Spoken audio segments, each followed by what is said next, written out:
Ассалаумағалейкум, құрметті ағайын. Бүгін мінеки біз менің туған ауылым Ақмола облысы Біржансал ауданы Еңбекшілдер ауылындамыз. Бүгін осы ауылдың 70 жылдық мерейтойы аталып өтуде. Жетегін еріп шалғаннан қалаға жедел жетіп біз, артынан жүріп арманның ауылдан шығып кетіп біз. Арайын төгіп аспаным араласам дау жер-жерді, атозған ауылдастарым сағынып жүрмін сендерді.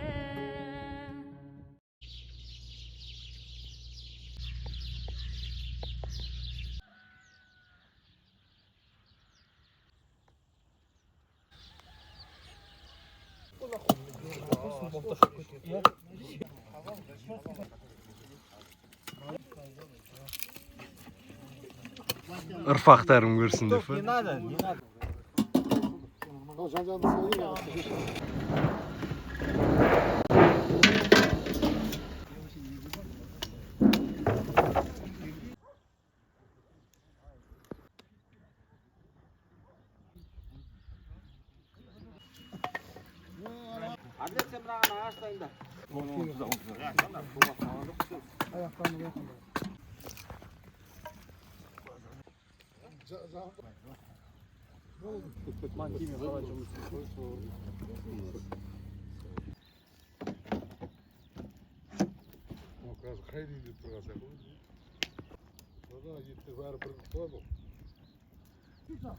Үйдегі домашний хат алып көріңіз. Домашний хат.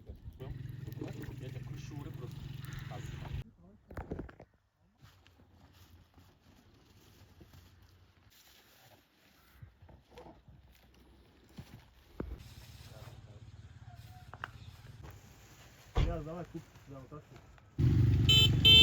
Давай. На, бойги. На, бойги.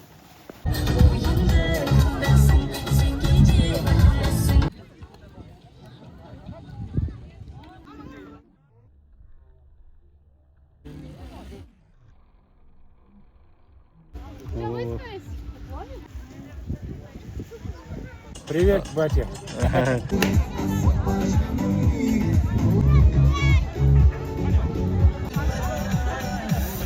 Қадірменді ағайын, бермен жақындаймыз. Что? Вообще, уже сколько не видел.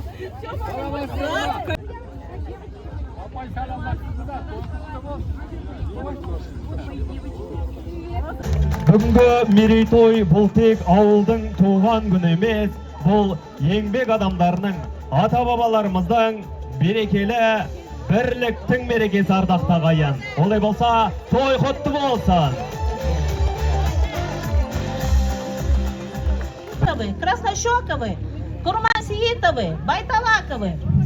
Много лет трудились в селе Мельник, Бурштин, Жмура, Абдельманов Байдилда, Данияровы, Илюпаевы, Буц, Вяткины, Жалейка, Наткины, Фирсовы, Баяновы, Глущенко, Советские, Жуманов Тасны, Магаув, Спаткаев, Кучеряев, Цепенюк, Анафины. У каждого села свои герои, чьи фамилии до сих пор произносят с уважением. Они знали степь, как свои 5 пальцев. Ардақты ағайын, еңбекшілдер ауылының тұрғындары, бүгін баршамыз үшін ортақ, өте ерекше, қуанышты күн. Қазыналы өлкеміз, құтты мекеніміз, еңбекшілдер ауылының іргетасы қаланып, шаңырақ көтерілгеніне тұп тура 70 жыл толып отыр. Мерейлі мерекелеріңіз құтты болсын. 70 жыл бұл тек қана тарих қана емес, бұл осы ауылда өмір сүрген, еңбек еткен қаншама буынның қолтаңбасы, маңдай тері мен махаббаты. Ауылдың аты айтып тұрғандай, мұнда нағыз еңбекқор, бірлігі жарасқан, жүрегі кең жандар тұрады. Ортаға келіңіздер.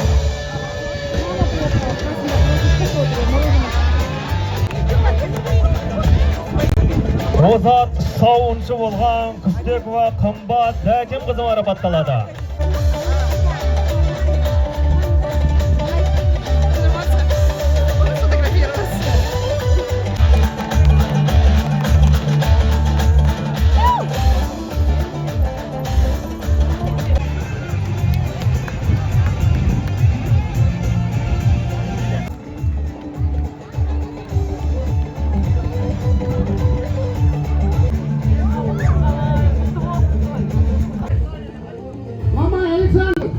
дәл осындағы сәтпен Марат Аманжолұлы марапатталады.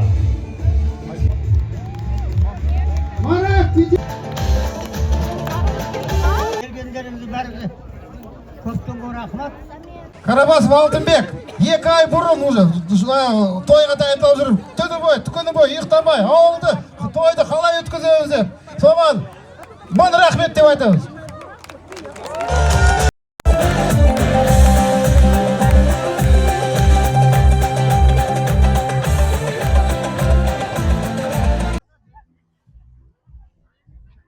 Бұл мінеке Кустековтар әулетінің киіз үйі. Ассалаумағалейкум. Той болсын. Қалайсыздар? Ақырын ептеп. Тойлар құтты болсын. Азаматтарымыз бәрі келіп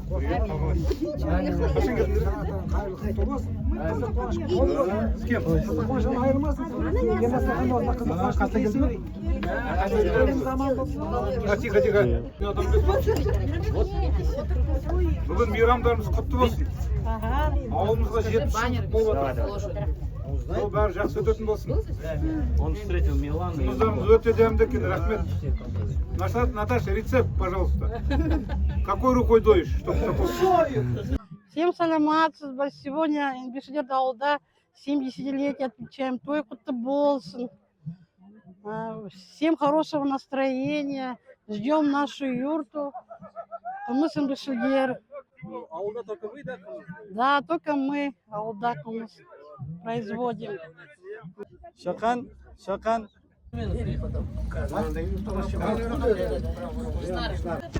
Наташа, Естай, бүгін сендер қандай еліміздің 70 жылдық тойы өтейіне батыр, өткізейіне батырмыз бәріміз қайырлы құтты болсын. Біріншіден осы шаңырақтың иелеріне, Кустековтардың әулеті, біздің Наташа, біздің алда қайсыз болады? Еще этот Алкин, кто там мои дочери будешь? Қайнағасымен Алланың иқанмен інім болады. Әкелеріміз не? Қабиден, мен әкем Сәбит. Сол бәріне денсаулық тілеймін. Семьяда бақыт тілеймін. Балаларымыз аман есен. Бәрімізге аман болып, осылай дастархан тек қана жақсылықпен жайла берсін. Бүгінгі осындай үлкен мерей тойымыз 70 жылдық бәрімізге жақсы өтсін, қайырлы құтты болсын.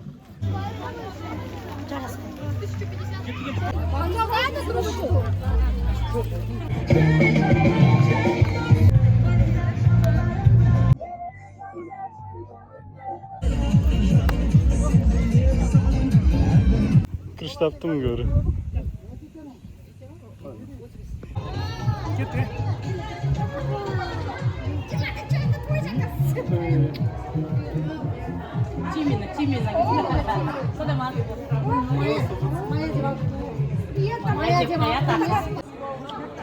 А?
Все лишнее, туда иди. Без табак дедің ғой мен.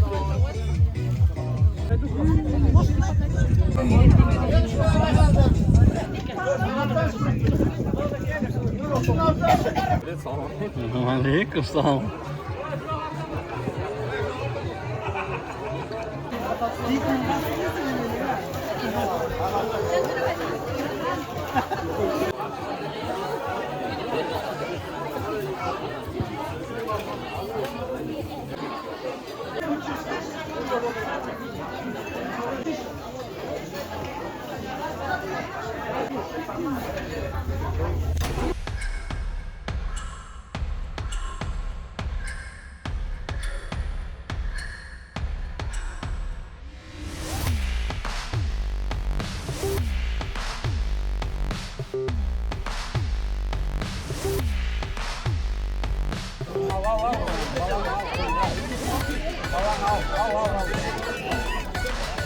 Санжар.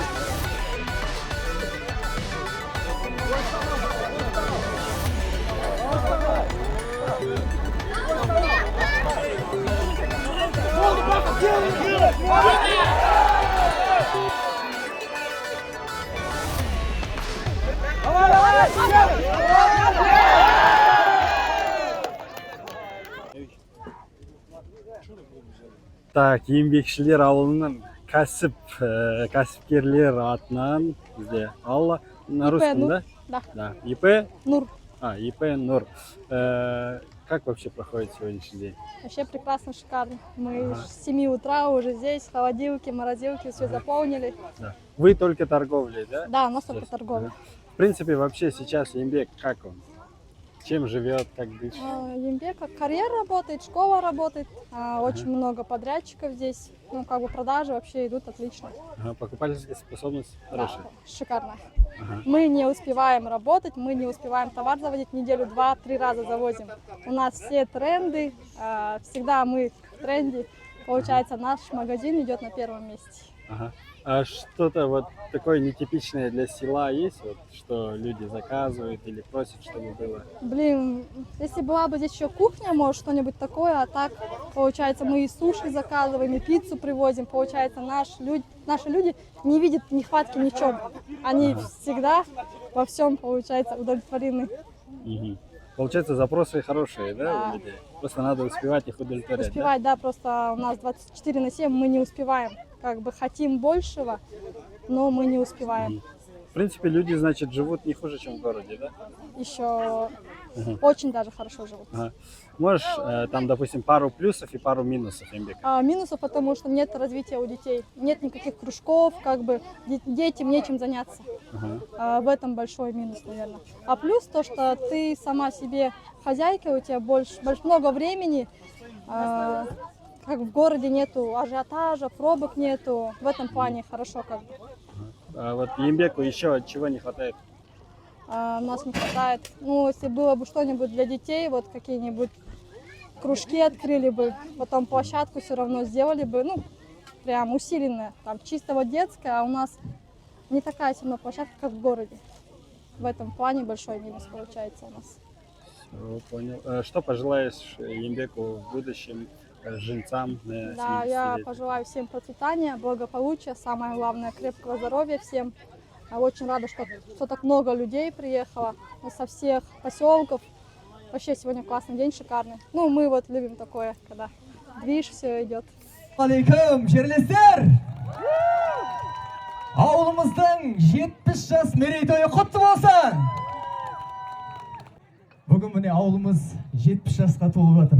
Осы ауылдың топырағында аунадық, көлінде шомылдық, өрісінде мал бақтық. Аллаға шүкір, бүгін міне ұлан асыр той жасап жатыр.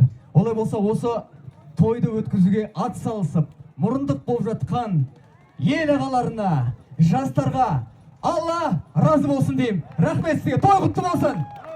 Ауылдан адам көшсе де, адамнан ауыл көшпейді дейді ғой. Ауыл әрқашанда біздің жүрегімізде. Елім деп, туған жерім деп келіп отқан жайым бар. Олай болса, ауылым әнімді қабыл алыңыздар. Сағынды белдерім, сабынды көлдерім, тұрасың мәңгілік, тұсында кеуденің, таба алмай шөлдедім, өткеннің өрнегін, қайтаршы балауса, сәтімді сен менің. Жүрген көшелердің бәрі де өзгерген, қайда сол кешегі құрбылар көз көрген. Асыр сабалысқан, қайда сол дос бауыр, жүрсем де алыста, ауылды сағындым.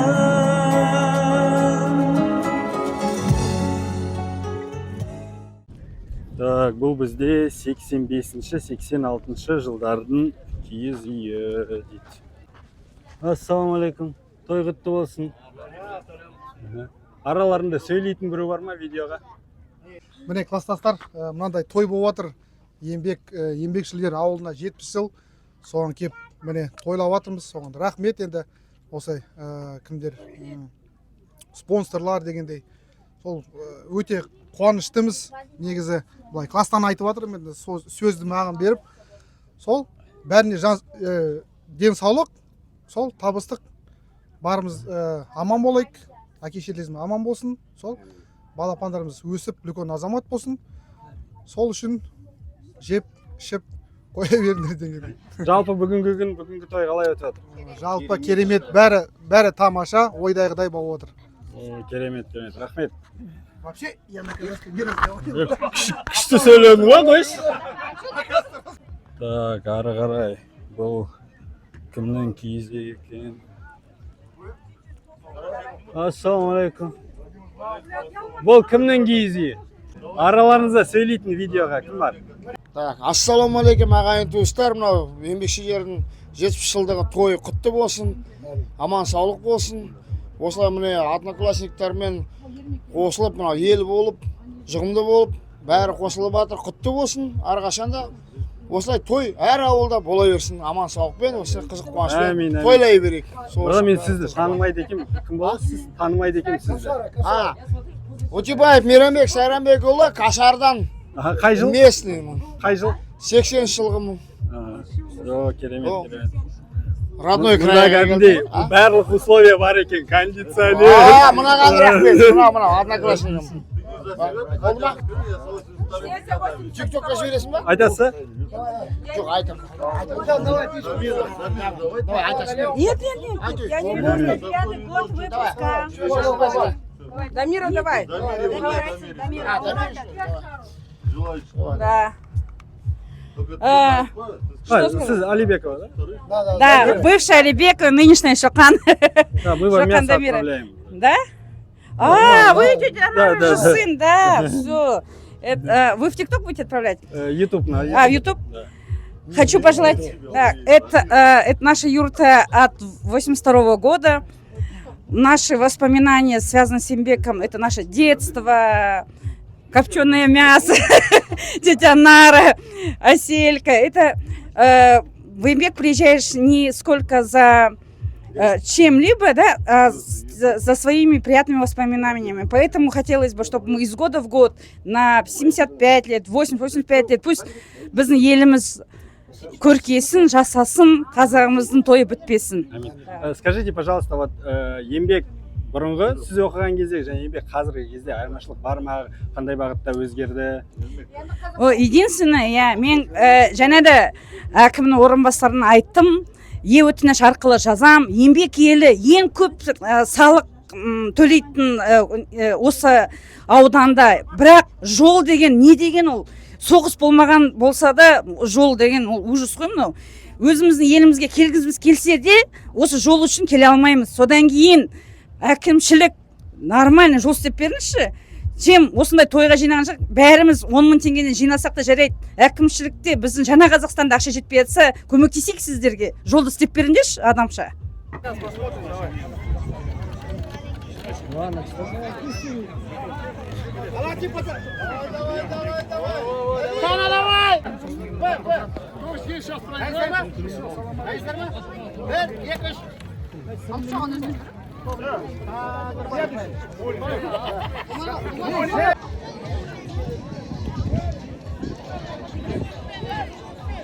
Так, ары қарай келе жатырмыз.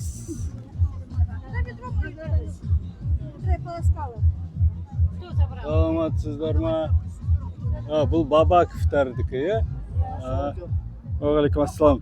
Аға, той қалай өтіп жатыр бүгінгі? Жақсы өтті. Құдайға шүкір. Мен жиналып халық, ауылдастар келіп қонаққа көп рахмет. Организаторларға да рахмет. Ауылдастарға не тілейсіз? Осылай, ауылдастар әр үйде той болатын болсын, балаларымыз үйленсін, қонақтар келіп жатыр. Әр үйде осылай шарықта той болатын болсын. Амин. Аға, қазіргі еңбекке не жетіспейді? Первый проблема дейді ғой, жол. Қалған жұмыс бүкіл бар, тауба. Жақсы. Неке бәрі тарап кеткен сияқты ғой, жаңа көк кісілер шықты. Так, бұл бізде Курманситовтар әулеті. Сәлем. Сәлеметсіздер ме? Қалайсың, Дастан? Ауылдың 70 тойы өтіп жатыр.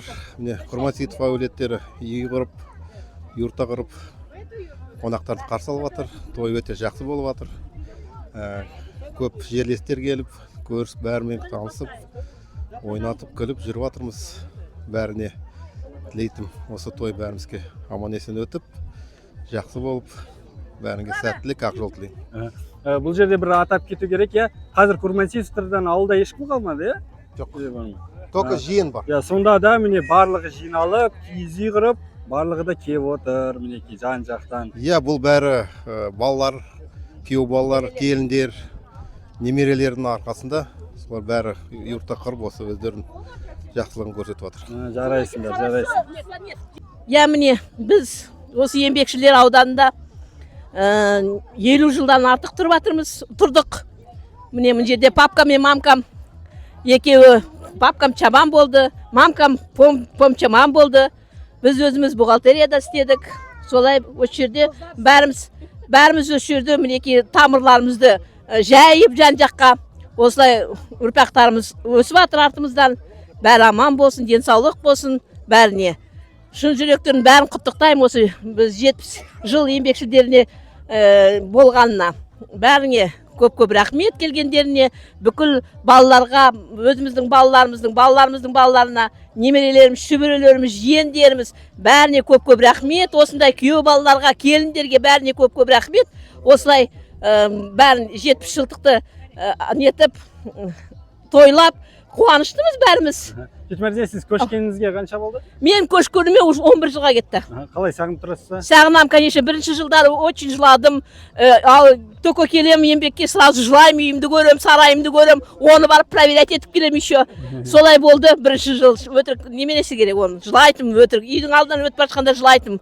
Сол. Енді қазір үйрендім. Енді сол жаққа сіңдім енді Екібастұз қаласына. Сол жақсылық болсын. Жүректе дейсіз. Әйтеуір жүрекке, иә. Сол балаларым, қыздарым бәрі қасымда. Сол аман болсын.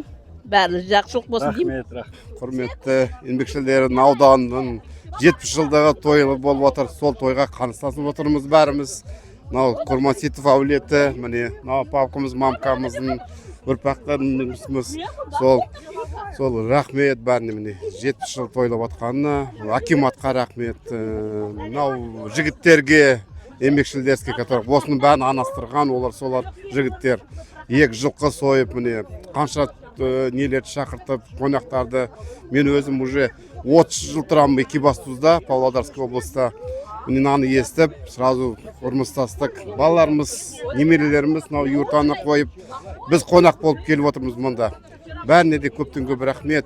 Жақсылық болсын, осы еңбекшілдеріміз көтеріле берсін, жұмысымыз көп болсын, бәрі де жақсы болсын. Сіздерге бәріңізге рахмет. Әмин, рахмет.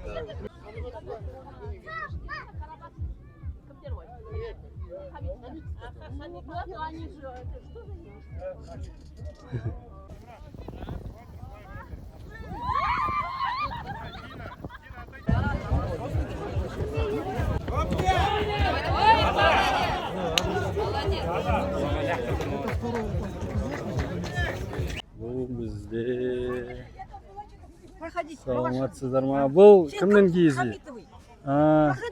Мен Сәкеннің баласы. Ойбай, Дәулет сен. Иә. Ассалаумалейкум. Так, Хамитовтар әулетінің киізі. Кен саламатсыздар ма? Қалдамыз қалай? Рахмет. Добрый день, дорогие друзья, дорогие гости нашего совхоза Энбекшильдерский. Сегодня проводится 70-летие нашего совхоза Энбекшильдерский. Сегодня такое грандиозное мероприятие, которое организовали акимат нашего совхоза и жители нашего совхоза. Я благодарна, очень благодарна молодежи, которые поставили юрты в честь памяти своих родителей, тех людей, которые поднимали целину нашего совхоза, тех людей, которые остались в памяти не только нашего совхоза, в памяти нашего района, в памяти нашей области.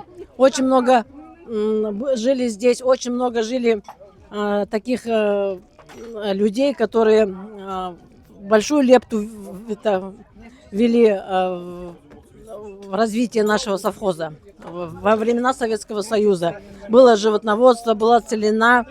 И мы, дети этих людей, сегодня вы сидите, аулет у нас Хамитовых.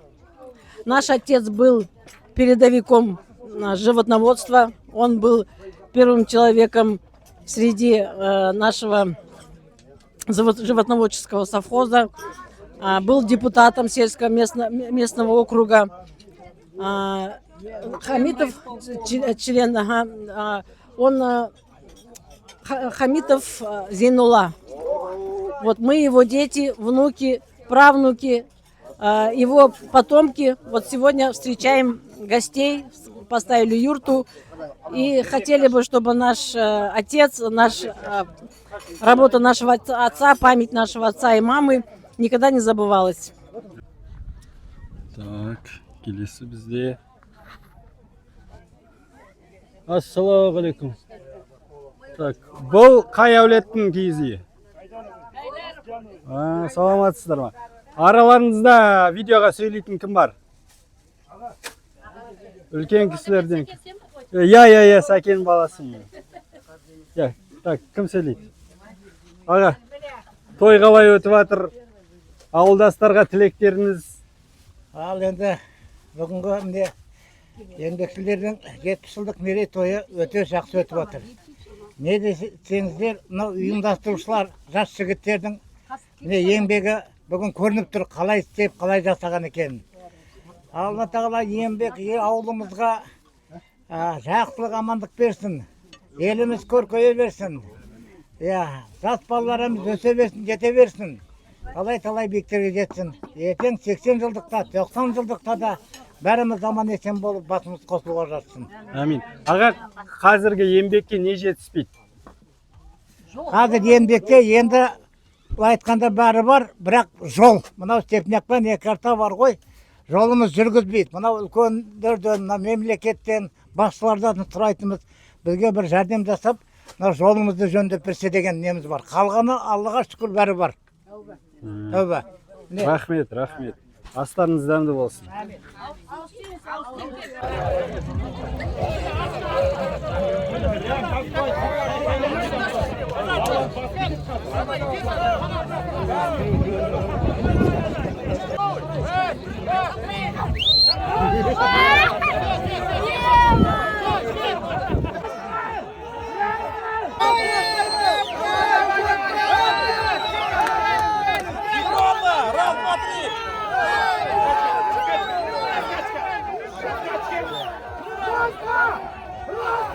Міне біздің ауылда 70 жылдық той болып жатыр, жақсы өтіп жатыр. Ауылдастарға тілек айтатым, жігіттерге көп рахмет. Мұндай үлкен той, мерей той өткізіп жатыр. Бүкіл халық жиналды, бәрі туған, туыстар, бөтен ешкім жоқ. Көп рахмет, денсаулық, самый главный денсаулық болсын. Бәрі жақсы болсын, бәршісіне. Амандық болсын. Қазіргі еңбекке не жетіспейді? Негізі біздің еңбекке ауылға, негізі мен ойлайтын только мечеть негізі болса дұрыс болатын, ойлаймын. Енді мешіт ақырындап салынып жатыр, қаражат керек, қаражат керек. Тағы да осылай бірігіп жинасақ, ақша алар жатса, сол бір ойлаймын, қалай айтады? Жақсы бір мешіт болар, жақсы алар жатса бір мешіт болады. Ортаға биге.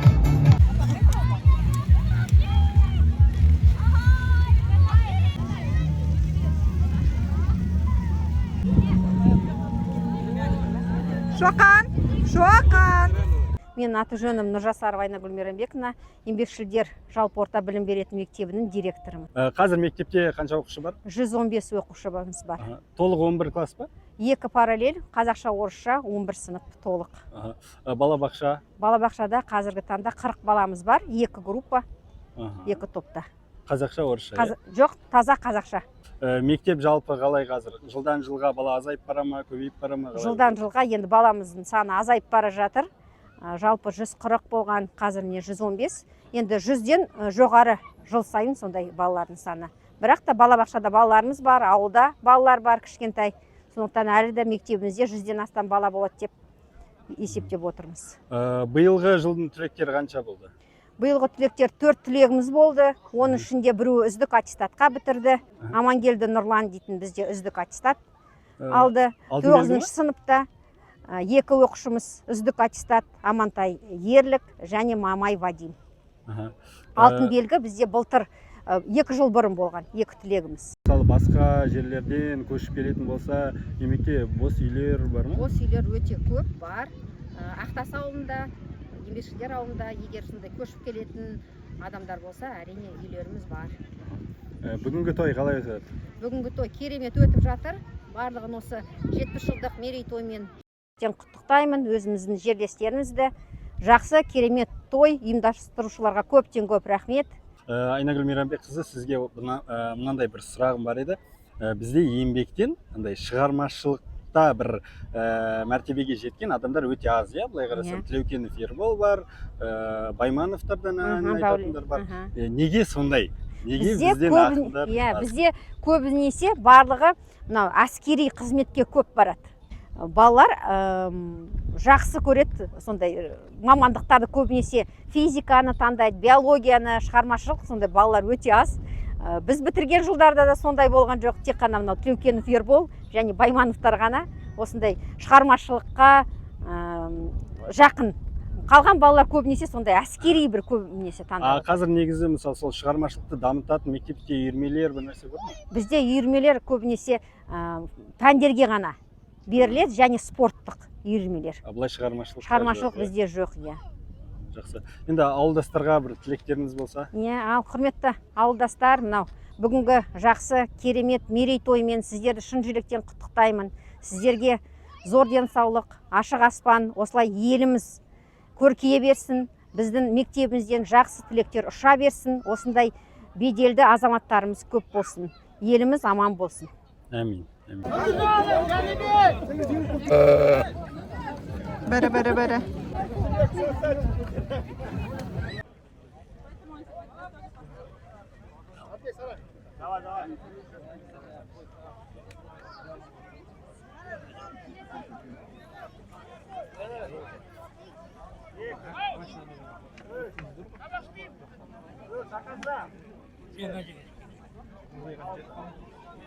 Той қалай өтіп жатыр? Той барлығы жақсы өтіп жатыр. Жастарға рахмат осыны ұйымдастырған міне. Неше түрлі спорттық ойындар өтіп жатыр. Гір көтеруден, міне қой көтеруден, күрестен, әйелдердің әлгі қолмен күресетіні барлық қызықтар болып жатыр. Осыны ұйымдастырушы сельсоветке, акиматқа бәріне көптен көп рахмет, аудан басшыларына бәріне. Жастарға келешектері бақытты болсын, ынтымақ бірлік болсын, ауылдастарымыз осы жылдан жылға көркейе берсін. Енді 80 жылдықта дәм жатса бір тойлайық. Әмин.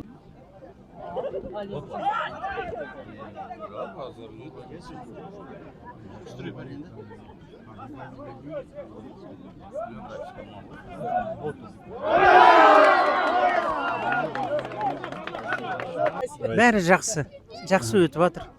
Көп кісілерді көріп қалдық, ризамыз бәріне. Алладан қайтсын. Ауылдастарға не тілейсіз? Ауылдастар осы қалыптан айырылмасын, көтеріле берсін. Бәрі балаларда биіктен көрінсін. Сол білімді болсын, ақылды болсын. Сол еліміз көркейе берсін. Әмин, рахмет. Құрметті ауылдастар, міне бүгін үлкен жақсы 70 жылдық тойымыз. Міне қандай әдемі юрталар тұр. Осы ынтымақ бірліктің арқасында осында міне қанша бұрынғы келген 60 жыл, 50 жыл тұрғандар бәрі келіп, бір-бірімізді көріп, қуанып, той жақсы өтіп жатыр бұнда. Бәріне тілейтін денсаулық, ұзақ ғұмыр тілейміз. Осылай келесі жылдарда 80 жылдық, 90 жылдықта бәріміз осында бастықтарымыз қосыла берсін. Әмин. Рахмет. Алтынай деді, бір-екі ауыз. Дәулет, міне бүгінгі мынау ауылымыздың жастары міне бәрі жиналып, осындай бас құрып той жасап жатыр. Акиматқа, елдің жігіттеріне, барлықтарына рахметімізді айтамыз. Осылар жастар көркейе берсін. Міне 77-ші жылы келіп едік осы совхозға. Енді бұл 70 жыл болып отыр ғой бұл совхозға. Біздің өзіміз міне 50 жыл тұрып қалдық. Жеріміз оңды, байлықтың бәрі бізде. Сол бар жақсылық тілеймін, жастар аман болсын, еліміз жұртымыз аман болсын, елге тыныштық тілейміз. Барлық жақсы болсын. Рахмет барлықтарыңызға. Рахмет сізге. Енді мынау құрметті ауылдастарға тілегім осындай той 70 жылдық болыпты туғанына. Енді тойға тойласа берсін дегім келеді. Әсіресе мынау осы еңбекшілдің ұрпақтарына, жас балаларына еңбекшілдің тәрбиесін көргендерге мұңда бір рахмет. Міне бір кісідей келіп, міне тойын тойлап, жақсылық өткізіп жатыр. Жарайды, енді солымен жақсылықта осындай тойынан той қыласа берсін. Әмин, рахмет. Той жақсы өтіп жатыр, тойға үлесіп, осылай аман сау қуаныш бола берсін. Енді тойға ұласын, той өте жақсы, оңды жақсы өтіп жатыр. Жақсы, өте жақсы өтіп жатыр. Қазағымызды өзі амандық өзі көрсетіп жатыр. Қалай екен қазағымыз бұрын ертеде қалай өмір сүргенде тойға той жасай берсін. Мына еңбекшілдер ауданында өтіп жатқан той құтты болсын, ақ мол болсын. Әр елде осындай той 70 жылдық, 80 жылдық тойлана берсін. Еліміз аман, жұртымыз тыныш болсын. Отанымызға Алла тауфиқ беріп, тек қана жақсылықтар, тойлар көп болсын. Амин.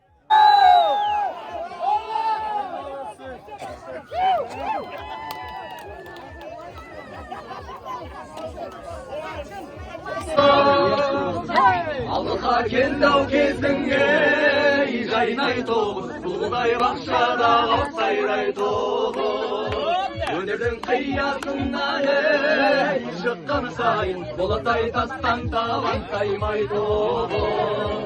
Halalaku illa illalaku illa illa illa ilay. Halalaku illa illa illa illa illa illa ilay. Aynaldım yerken var. Aynaldım yerken var. Aynaldım yerken var.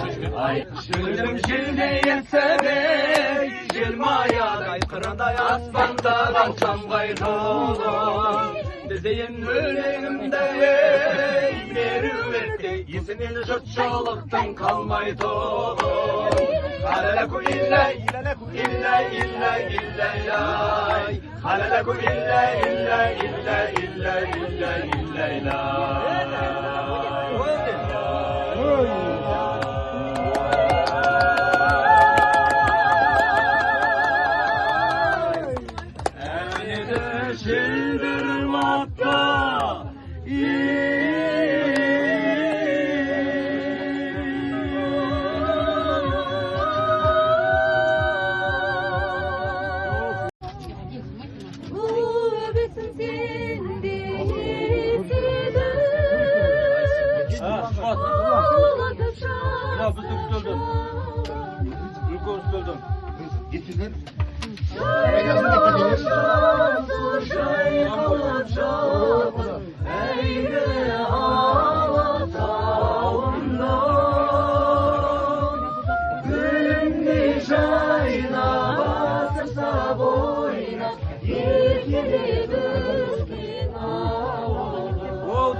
Ayda жүрсең естен кетпейсің, көңілімде менің көктейсің. Ойда сен жаққан, жүрегімді мәңгі өшпейтін. Жайқалып жатыр, Кәне, көтереміз. Қорсаймыз.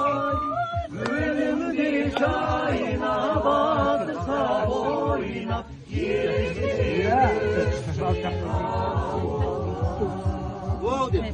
Gülümü di şayna batırsa boyna, еркелеп өскен ауылым, өзің көлім тауым орманым, бәрі де менің арманым.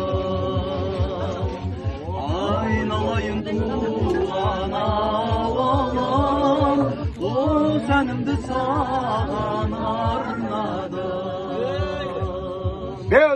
Жайлауы жатыр, жайқалып жатыр, әйгілі алатауымда.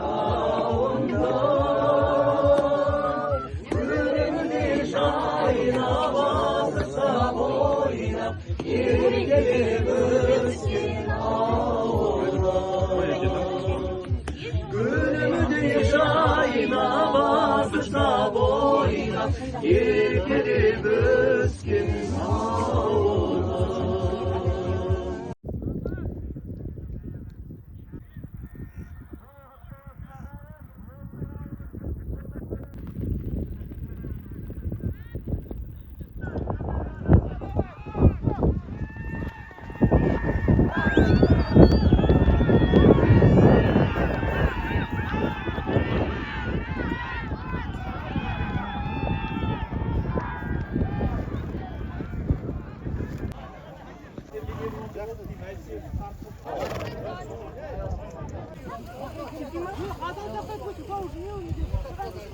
Залмай.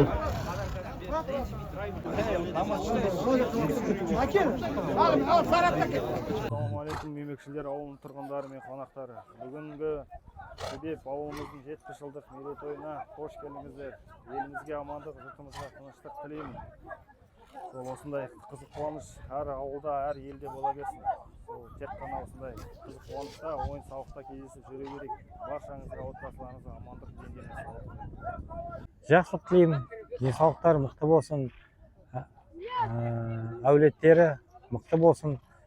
Әулеттері, осындай тойларда әулеттері жиналады, бір-бір туыстары жиналып. Қазіргі уақытта бәрі уақыт жоқ деп жұмыста жүреді ғой, жан-жақтан. Сол біршілік болсын, ауылдың біршілігі болсын. Қай жақта жүрсек те, сол өзі Қазақстанға біршілік керек қой.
Atın kім болады? Айқын, Қай жерден келдің? Макинск.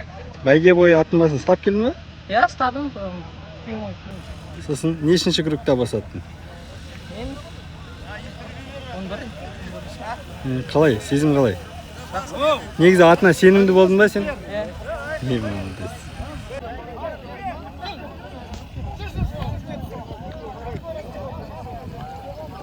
Тықыл жоқ, сразу.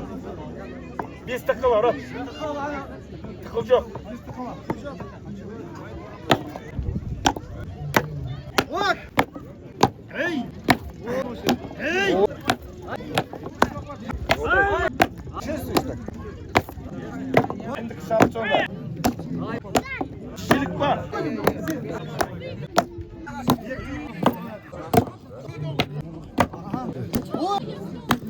Қалитаев Алмаз ортаға шақырамыз. Апа чиесімді таймен бүгінгіні бірінші орынға иеленді. Той құтты болсын. Үшінші келген, үшінші орын. Қазір сыйлығыңды табыстайды. Келсек, Дамир кел әкел. Жергілікті местный тайлар, қазақ тайлардан бірінші, үшінші орынды иеленген, екінші орын иеленген Шабандозы Алихан Асау атты тайымыз. Екінші орынды иеленген екен. Келіп Алихан. Той құтты болсын. Ай бәрекелді. Келіп. Бүгінгі міне Еңбек ауылының 70 жылдық мерейлі мерекесі бәрекелді. Ал енді ардақ сағайын тай бәйгесінде жүлдені бірінші орынға ие болған Алға ауылы Нарда есімді тай бір той Ислам ел Шабандоз. Шабандоз Ислам, келіп Ислам. Ортаға тұр Ислам, сен ортаға тұр, сен бер қарай тұр. Бәрекелді. Исламды кәне холодильник.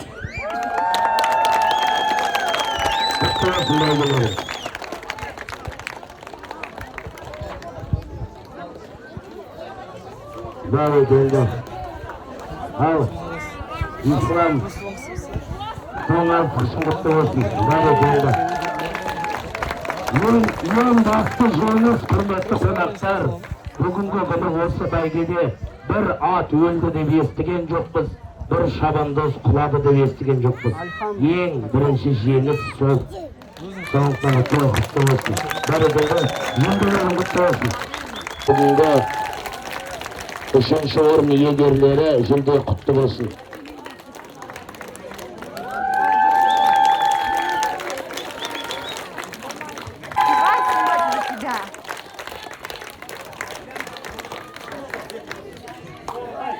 Бәрекелді, Тоғыртай. Тоғыртай. Міндегі. Мына демеушілік еткен Айыпова Зәурешке рахмет. Мін жерден Тоғыртайды алып кетіп, бәйгеге ұрын қайдан ат берілетіп келген Шабандоз, Дамир және тұлпарының есімі Фатих үшінші орынға иеленді. Үшінші орын Ұрымқай Дамир есімді Шабандоз. Дамир қалда. Келі.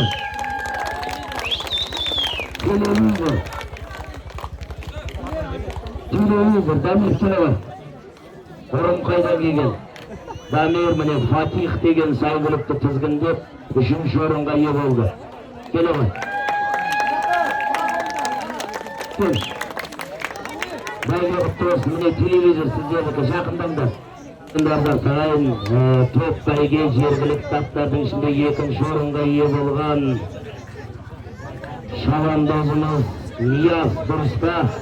Нияз Қымызмай ауылынан келген Тораттың иесі. Ал Қошымет қайда?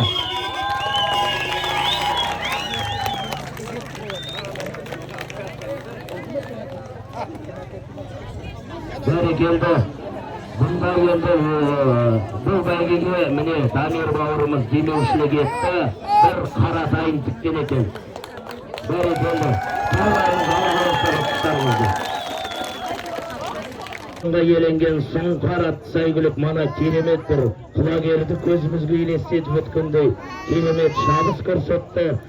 Сұңқарды тізгіндеген Әміржанды ортаға шақырамыз. Бас жүлде міне бірінші орын. Келіңіз. Кел ортаға тұр. Бәрекелді, марапаттарың міне. Кубогыңды ал, сертификатыңды ал. Бәрекелді, міне сіздерге осында 250 кубтық темір тұлпар құтты болсын. Спонсор Қазтехпром. Бәрекелді, Қазтехпром демеушілік жасаған екен. Бәрекелді. Ал ұтыстарыңыз құтты болсын, бәйге құтты болсын. Бәрекелді. Еңбекшілдер ауылына Алла разы болсын. Енді қазір бізде аламан ел. Бәрекелді. Ұтыстарыңыз құтты болсын. Ел көрді міне, тоңазғыш холодильник. Байғасқа есімді сәйгілі ардақты ағайын, Омар атты шабандоз тізгіндеген Байғасқаның иесін ортаға шақырамыз. Бәрекелді. Екінші орын. Бәрекелді. Ал енді ардақты ағайын, мына ұтыстарыңыз құтты болсын, кейіңіздер. Ала аттың ұтқаны ала байтал ардақты ағайын. Александр Мамай екен демеушісі, бір қошеметтеп қояйық.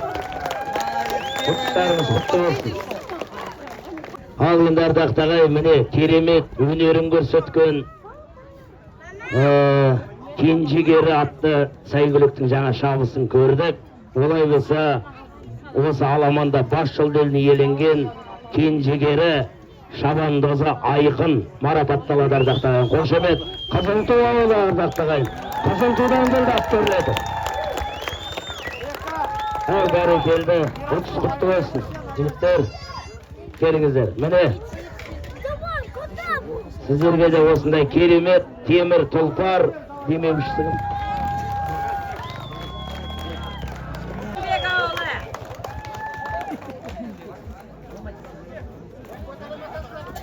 Қызылту, бәрге құтты болсын. Темір тұлпар құтты болсын. Ал бәрекелді. Жаса, аламанның басын ойныңды.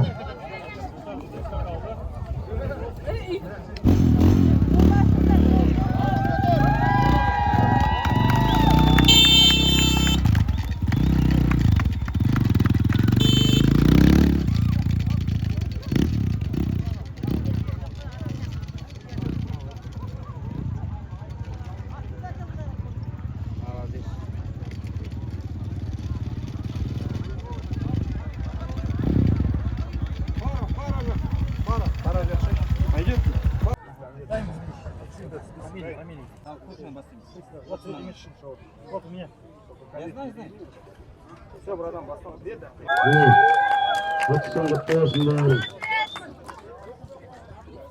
Бәрекелді. Екінші орынға иеленген Қайрам Мағжан дейді. Мағжан бауырымыз келеді. Екінші орын иегері. Және жасөспірімдер арасында бірінші орынға иеленген Әзімбаев сұраған ба? Дұрыс па? Сулейман. Ай, бәрекелді, келе бар. Білегің мықты болсын бауырым. Еркек. Арнайы еңбек ауылының жігіттерінің атынан міне 80 мың теңге сыйлық. Алайық. Мына екінші орын алған азаматқа 50 мың, үшінші орын алған азаматқа 30 мың теңге сыйлық. Той құтты болсын ардақты ағайын. Ал енді рахмет, Әлібек мырза келіңіз. Білегің мықты болсын бауырым. Міне сыйлығың. Құдай қаласа Әлібек бауырымызға 50 мың теңге сыйлық. Және екінші орынға иеленген Әзембаев Сұлтан. Сулейман. Бәрекелді. 30-100 мың теңге. Және бірінші орын Байтан Наурызбек келе ғой. Бәрекелді. Бұл жігіттің жүлдесі бір тай екен ардақты ағайын. Қаршығаған спонсор осы кісіден аласың бәйгеңді. Ал енді тойларыңыз тойға болсын ардақты ағайын. Ардақты еңбек елі. Өзім бірінші рет келіп тұрым бұл ауылға. Керемет. Осы міне ауылдың 70 жылдық тойын атқаруға өз үлесіңді қостың, бас салыстың. Қалай жалпы қиын болды ма? осылай қиын тойға? болды, иә. Ең үлкен Дайындалдық. қиыншылық қандай? Ең үлкен қиыншылық. Ең қиыншылық организация ғой, ой, организовать вот это все жизнь. Қиын вообще жизнь. Ну, дайындалдық. Енді той өтті ғой. Той Қалай? өтті, жақсы Көңілінен өтті. шықты ма? Иә, жақсы өтті той. Алла жаса, ендігі 80 жылға дайын боламыз вообще конкретно. Жалпы Дамир қазір ауылда жастар көп қой. Өзің де бір жастардың легісін. Қалай жалпы жастарға жұмыс бар ма ауылда? Жұмыс бар, иә, атансор бар ғой бізде, жұмыс бар. Жастарға бар, будущее бар. Жағдай жақсы дейсің ғой, иә? Жағдай жақсы, иә. Енді ауылдастарына бір тілегіңді айтып кетсең? Ауылымызды көркейе берсін осылай, жылдан жылға өсе берсін осылай. Жұмысымыз болсын, атансор жұмыс істей берсін. Еліміз осылай көркейіп, еліміз тиыш. Әмин. Қуанымыз бен бәріміз тойлап, осы әкімшілікке рахмет, ауылдың азаматтарына, тәтелерімізге, особенно садиктің апайларына көптен көп рахмет. Сондықтан барлық отбасыларыңызға амандық, дендеріңізге саулық тілеймін. Аман есен үйлеріңіз жетіп, елімізге тыныштықта тек қана қызық қуанышта кездесіп жүре берейік. Баршаңызға көптен көп рахмет. Әсіресе рахмет қаршыға айткен депутат, сол кісіге рахмет. Дәд Мұратбек, Аким Ембека, тоже үлкен рахмет. Күні жүгіріп, ақылдасып, сұрасып. Первый рахмет это Крушев Дамир Абаевич. Красавчик, молодец. Адылбек, Хамитов Адылбек, брат, саған да рахмет. Соңа Көкшетаудан келіп, бізде мына 2-3 жұма жатып бізбен күні уайымдап, соны бәрін атқарған жігіттер, барлықтарыңызға рахмет. Ильяс бауырым, Нұрбек, барлығыңызға көптен көп рахмет. Басы ет. Сау болыңыздар, рахмет.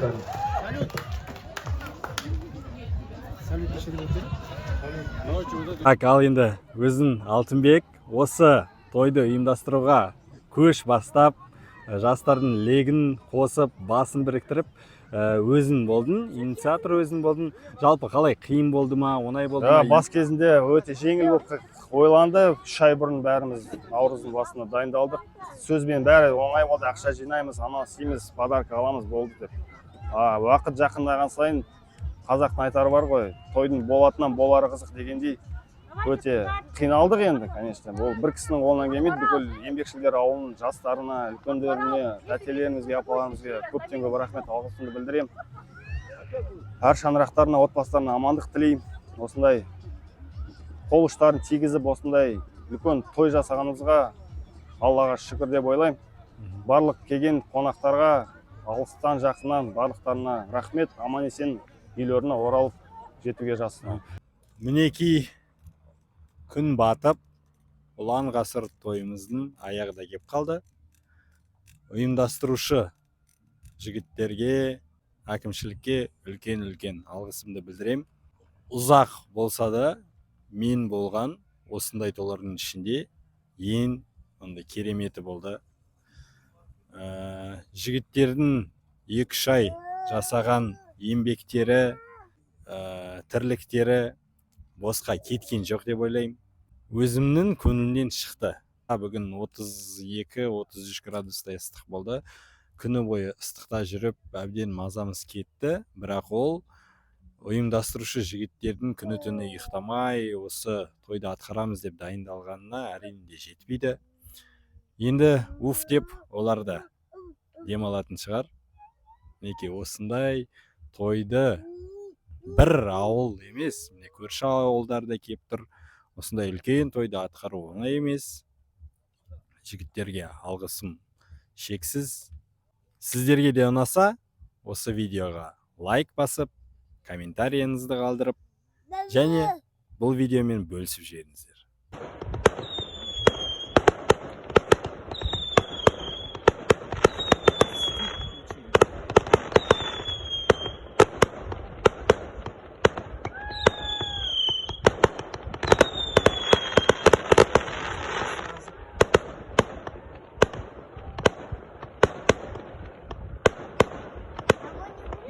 Машина.